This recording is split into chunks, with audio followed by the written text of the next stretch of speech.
Hello, everybody. It is Saturday, the 4th of January. Now, I think I want to make a few videos to really bring heaven to earth, to make us see what is actually happening to us, and really to think about some rights and wrongs of the situation, because the blame, of course, is put on us. In the end, we are not good enough, our nature is sinful, we must become a better human being, which I would say we are what we are and we're fine as we are. Could do better, of course, we can always expand our awareness, but we weren't actually that bad where we were at before all this nonsense started. So, just a few videos I want to make under the heading of, God's will manifesting on earth. And that is especially for Christians, so they see what bloody nonsense they're actually believing in. So now I want to start with diversity. God's will being manifest on earth, and how is it being done? And how we are the ones beating ourselves up, especially Christians, and condemning others, condemning, let's say, the migrants, which they shouldn't.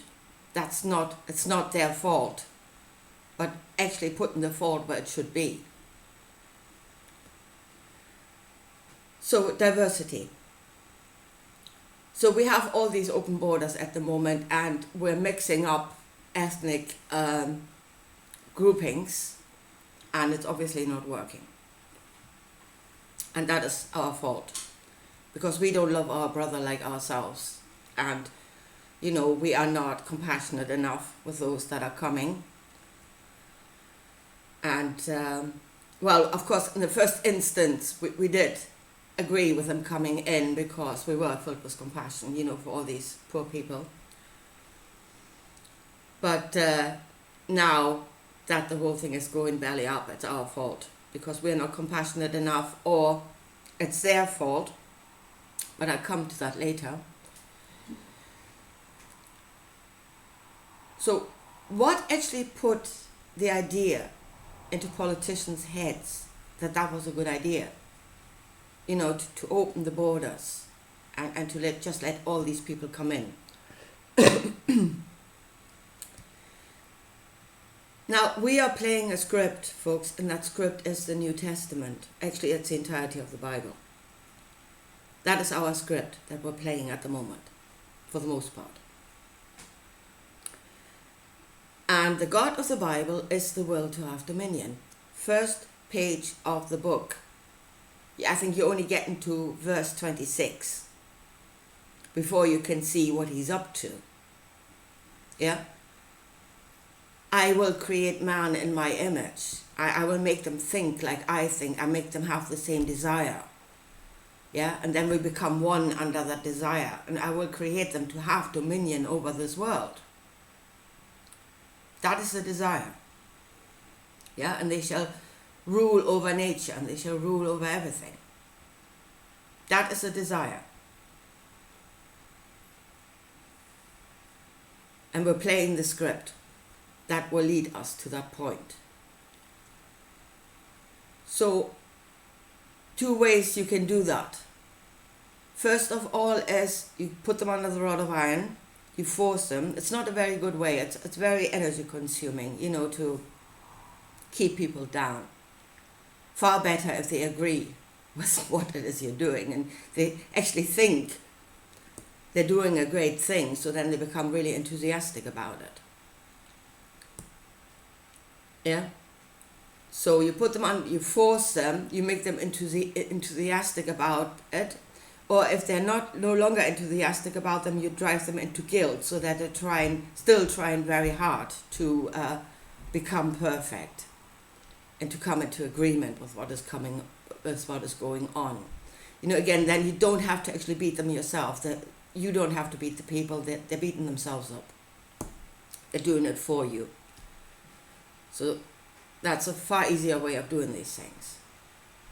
So that is the overall aim, even in the God of the Bible. And whether this is driven by the higher we go up the hierarchy, whether there is actually people at the top, and there is nothing outside of that, or whether there is another dimension to it, to say that there are other beings that are not yet part of this matrix, it really doesn't matter. We're spending an awful lot of time trying to find out who's up there.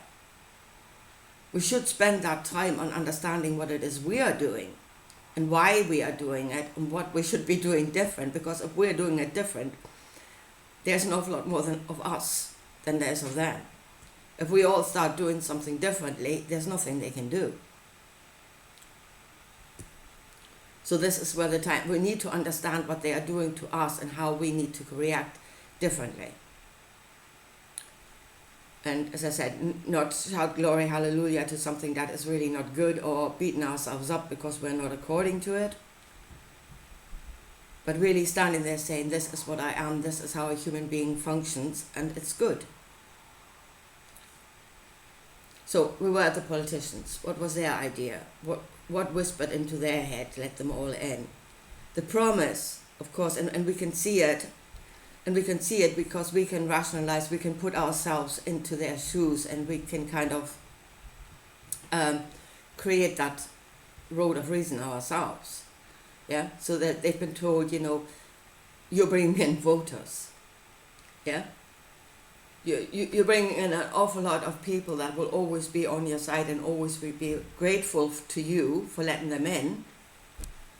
And that will keep you in power, which would appeal to a politician, I dare say.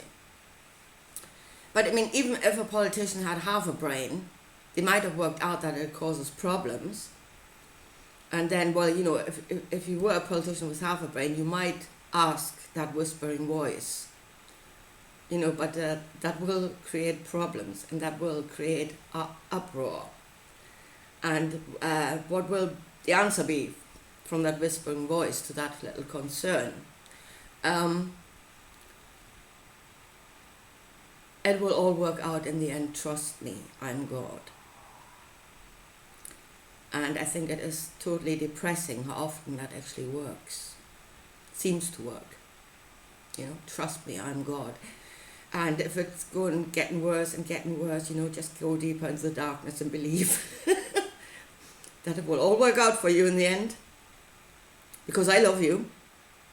I've chosen you. I love you. And I think that's where they're going at the moment. The politicians, that is. Of course, God does not love people.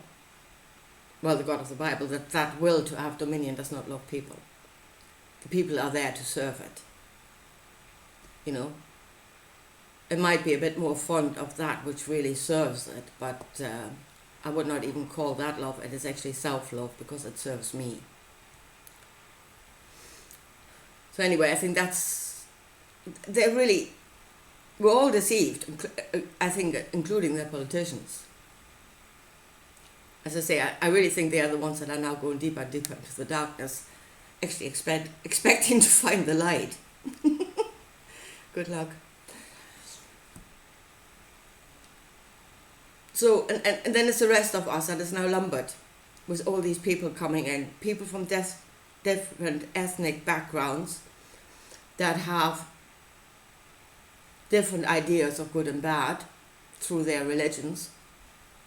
And the biggest problem, obviously, is that they all are mostly young males.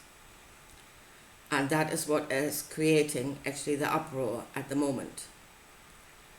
Yeah, and again, saying, that is just the sinfulness of human nature. No, they are creating a completely unnatural situation. Yeah, in any human society, we do not have tons of males in the prime of their life without any female companionship. I mean, what on earth do you expect will happen? Yeah, but it's not that let's say sex drive or whatever is sinful. No, they've been placed into an unnatural environment where their sex drive is becoming destructive. in a natural environment, it usually works out for the society. You know, okay, there are rapes here and there, but for the most part, society has ways, you know, for those young males. They get married, they have families.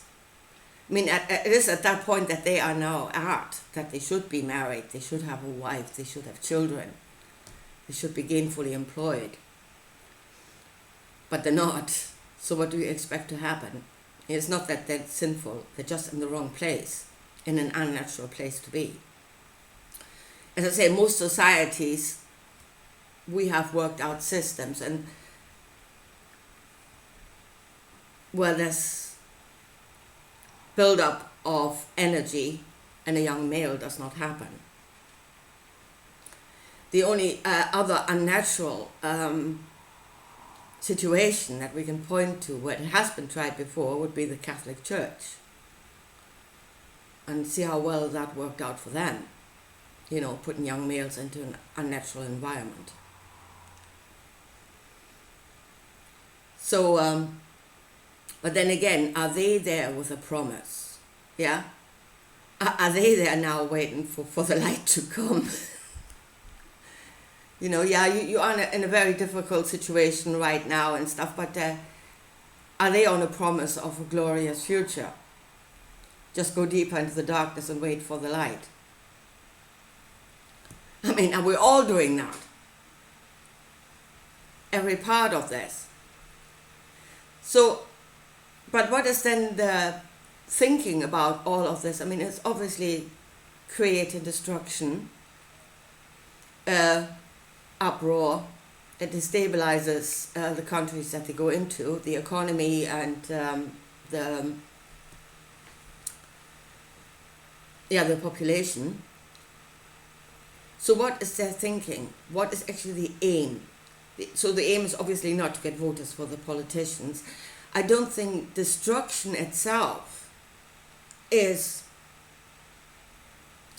the end game. But as I said in the beginning, they need to get us to a point where we agree with something that is actually not our natural truth. Where we will go along with something where we will suppress a natural truth and really create ourselves in the image of a different thought. And I think what we're being driven toward is, and that is, we're coming back to diversity, that we will see diversity as something negative.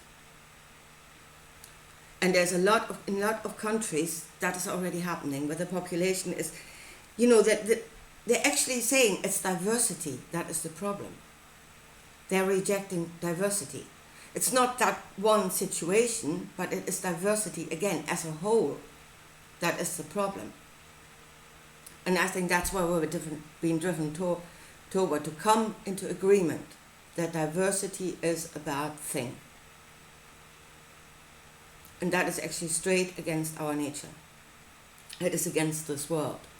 Because if this world is anything, it is a glowing example for how diversity is wonderful. Yeah? Now, of course, what this world does, what nature does, and what we did before, we were according to this world, is it has separate parts and separate ecosystems. And every part is according to that ecosystem, and every part is according to, or will expand itself as long as it's not harmful to other parts of the ecosystem. That's how it works with everything. That's natural balance. So we were in ourselves, in ecosystems, in the Arctic, in the rainforest, in the desert, and we became according to that, and we had knowledge according to that. And that's a good thing. And that is, again, diversity of knowledge. It has grown out of different situations. And it was when the internet and stuff came, and we came together to give of our knowledge that was grown out of different ecosystems, that we actually made a massive jump forward.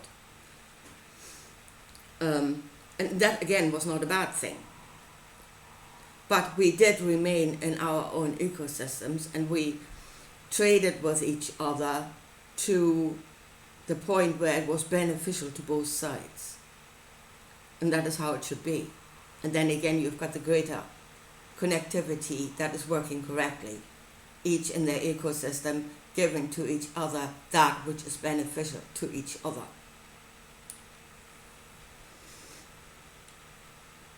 Now, the one thing nature does not do, absolutely does not do, it does not all of a sudden pick up thousands or millions of polar bears and places them into the jungle and says, oh, there. Or even better, male-only polar bears. Pick up millions of them and put them into the jungle. And here, create diversity. It would not work. Of course it would not work. There'd be death and destruction all over the place. It would be an invasive species that should not be where it is. Most certainly not male only. So it is against nature that should happen. And we are according to nature. So no, we are not sinful and we are not wrong. In our natural environment, we function as we should be, and it is good. It is them creating unnatural environments and then saying it is our nature that is sinful. It was not created to be in that situation. But as I say, what I think the whole thing will work toward is that we come into agreement that diversity is a bad thing. Because in the end, they will need to create a grey mass, with very little diversity that can then be ruled over. So, and for that to happen, the first step really is for us, and that makes it so much easier for them if we come into full agreement with that. We come into the agreement with the will of God, step by step by step. So we are sinful, diversity is a bad thing, this is a fallen world, so don't even look at nature, nature knows nothing. Go against your own knowing, go against the sinful flesh, go against nature of the fallen world, come into agreement that it's so much better if there's no diversity and we all become a grey mass that can be ruled over. And that is us going up against our own truth. That is us full on going against our own truth.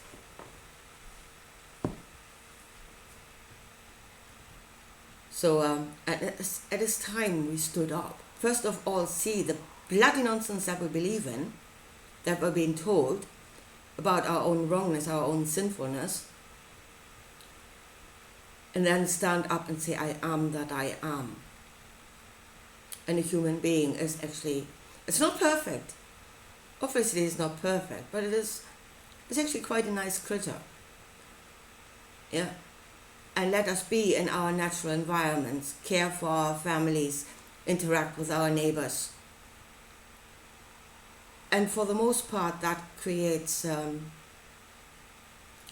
quite peaceful, not always completely. Again, perfection does not exist. I think there's something that is elusive. If there's anything elusive in this world, I think it's perfection. But we can get close. And we should be allowed to get close. And the way we will get close is by being what we are. In the right place, at the right time. Connected to that which is like us. Anyway, I leave it at that for today, and I'll talk to you again soon. Bye.